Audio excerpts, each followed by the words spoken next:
la France d'avoir tenté d'organiser un coup d'État à Bamako, mes amis. Et il y aurait même un Français qui aurait été arrêté par les autorités du pays. En effet, mes amis, le Mali aurait été victime d'une tentative de coup d'État contre Assimi Goïta organisée par des États étrangers, et il y aurait même un Français qui aurait été arrêté. Et le Français arrêté, ce serait ce monsieur, Yann Vézilier, qui est un officier de l'armée française, notamment de l'armée de l'air, et qui est accusé de travailler pour la DGSE et d'avoir voulu faire tomber Assimi. De l'attaque qu'il y a eu au Mali, il serait complice des terreaux d'après l'audio qui circule.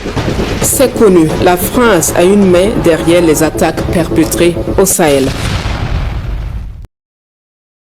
La guerre s'intensifie, Macron ne cesse de se dévoiler. Emmanuel Macron vient une fois de plus de s'exprimer sur le Mali, sur la France en Afrique, sur ce que son gouvernement appelle pudiquement la rupture. Et à chaque fois qu'il ouvre la bouche sur ce sujet, quelque chose se révèle. Pas ce qu'il veut montrer, quelque chose de plus profond, de plus révélateur que ses propres mots finissent toujours par trahir. Il dit qu'il déplore, il dit qu'il regrette. Il parle des soldats français tombés au Sahel, avec une émotion qui semble sincère, et peut-être qu'elle l'est. Mais entre l'émotion affichée et les décisions politiques réelles, entre ce qu'il dit devant les caméras et ce que son gouvernement a réellement fait au Mali, au Burkina Faso, au Niger, il y a un abîme. Et cet abîme, il refuse de le regarder en face. Parce que le regarder en face obligerait à poser des questions auxquelles la France officielle n'a pas encore voulu répondre honnêtement. Revenons aux faits. Le 11 janvier 2013, François Hollande déclenche l'opération Serval au Mali. L'armée française intervient à la demande du président Dioncounda Traoré, dans un contexte où des groupes armés djihadistes descendent du nord et menacent de couper le pays en deux. C'est une réalité. La France intervient, les colonnes de motos se stoppent, Tombouctou est libéré, Kidal est atteinte, les Maliens fêtent dans les rues, c'est une réalité aussi.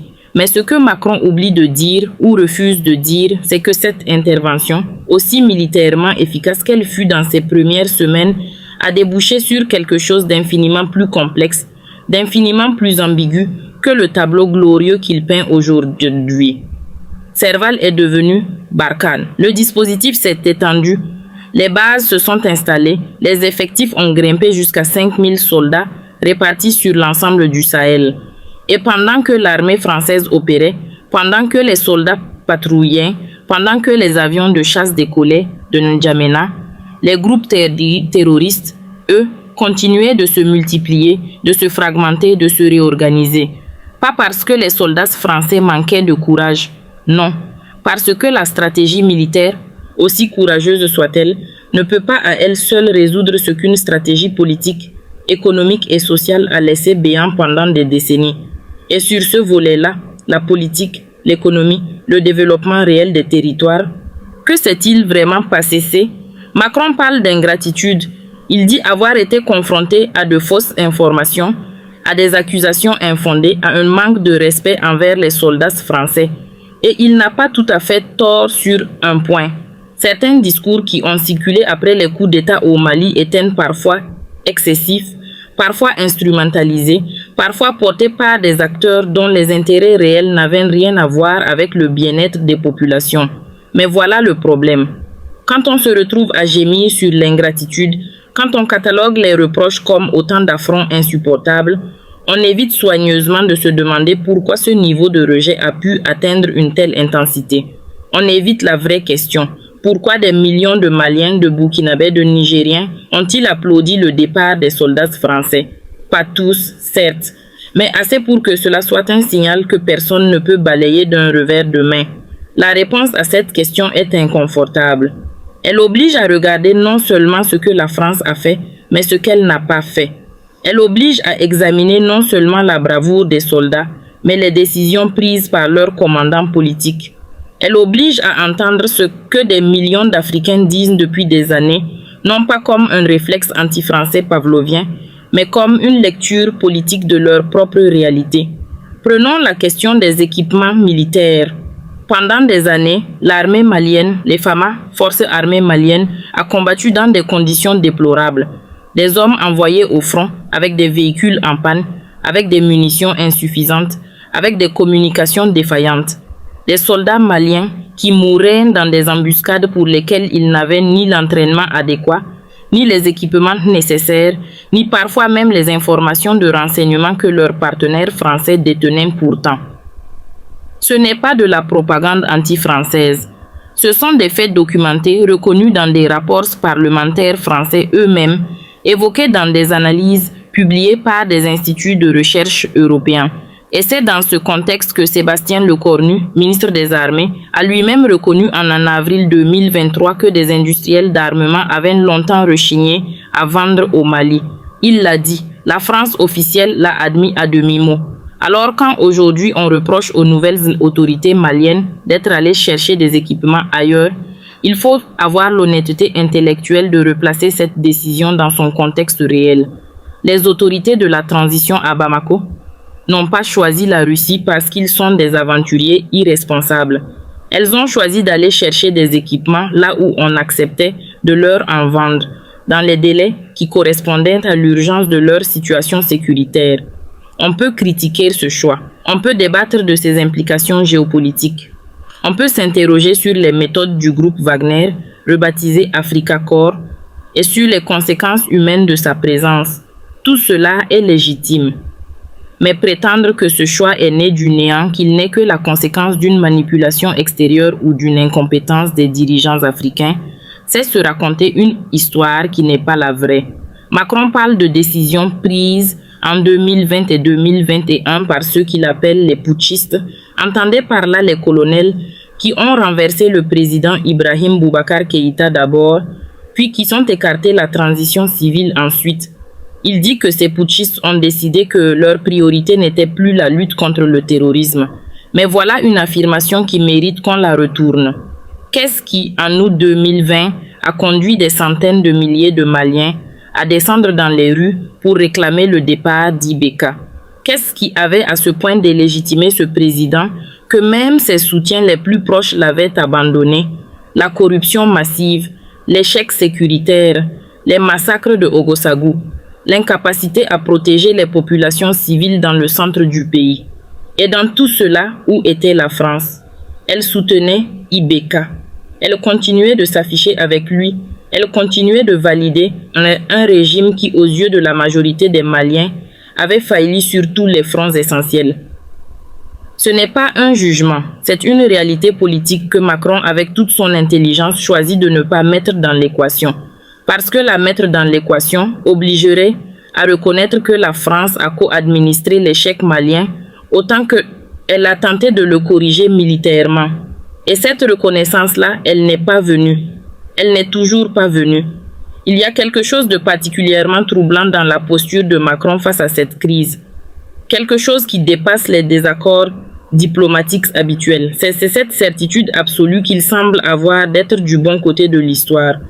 Cette conviction que la France a bien fait, que ses soldats ont combattu pour de justes causes, ce qui est vrai, et que donc l'ensemble de la politique française en Afrique doit être protégé de toute critique sérieuse. C'est un glissement logique extrêmement dangereux. Le courage des soldats et la justesse des décisions politiques sont deux choses distinctes. On peut honorer les uns tout en interrogeant les autres, mais Macron, lui, semble les avoir fusionnés en un bloc indissociable. Et toute critique de la politique française devient ainsi une insulte aux soldats morts. C'est une instrumentalisation, et elle est d'autant plus efficace qu'elle est émotionnellement puissante. Regardons maintenant ce que signifie concrètement parler de souveraineté dans ce contexte. Macron dit que la France est intervenue à la demande d'un État souverain, le Mali de Dioncounda Traoré en 2013. C'est vrai, mais voilà ce qu'il ne dit pas. Si le Mali est un État souverain quand il demande l'aide de la France, pourquoi cesse-t-il de l'être quand il décide de diversifier ses partenariats? Où est la cohérence?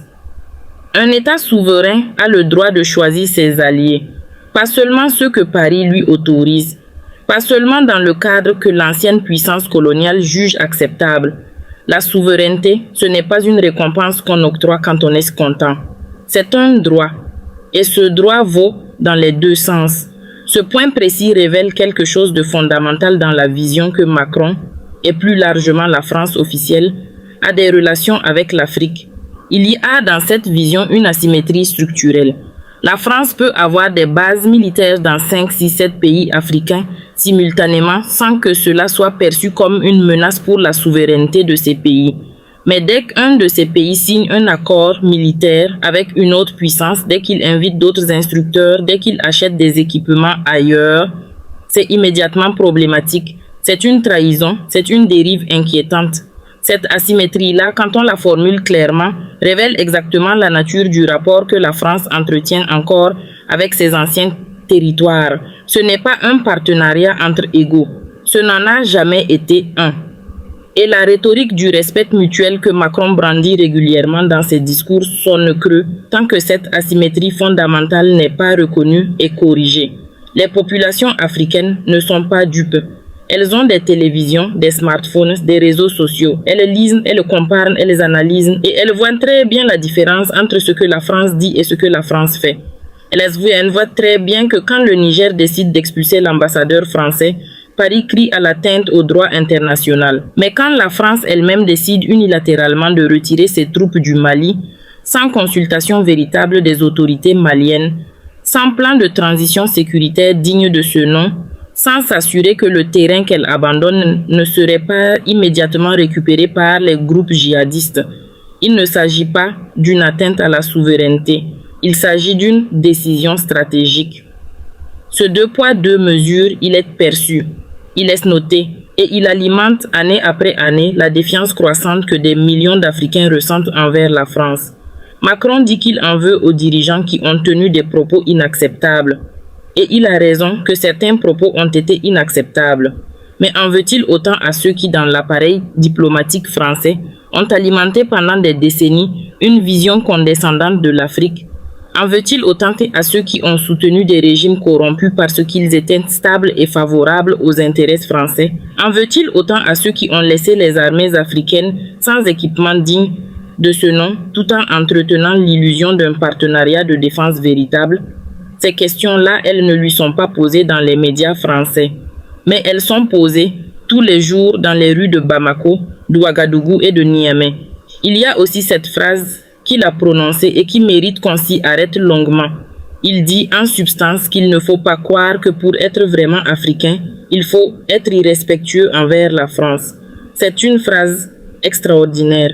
Extraordinaire parce qu'elle présuppose quelque chose d'immense. Que les Africains qui critiquent la France le font pour des raisons identitaires superficielles, pour se prouver qu'ils sont authentiquement africains, pour jouer un rôle, pour satisfaire une galerie.